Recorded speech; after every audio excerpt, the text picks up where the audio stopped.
Magkano nga ba ang medical bill ni Kris Aquino sa Amerika? Ang sagot, aabot ng 1.5 million pesos per day. Watch this video till the end. Kasalukuyan naka-confine si Kris Aquino ngayon sa UCLA Medical Center. I researched about this medical center, at nalaman natin na isa ito sa most advanced hospitals, hindi lang sa Amerika, pati sa buong mundo. Base sa latest interview ni Kris, she is now battling 5 dangerous autoimmune disease, including Churg-Strauss, isang inflammation na nagre-restrict sa dugo na dumaloy sa organs ng katawan ng tao.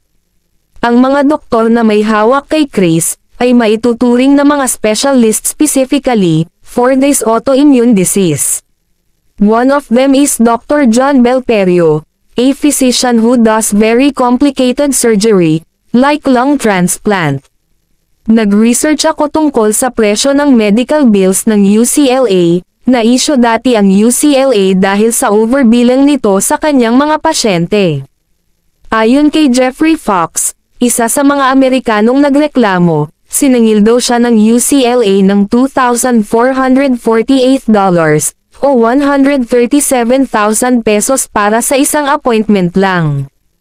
At base sa iba pa nating info na nakalap, ang per day hospitalization, doctor's fee, at iba pa, ay maaaring umabot sa 1.5 million pesos ang nailuluwal ni Kris Aquino araw-araw para sa kanyang pagpapagamot.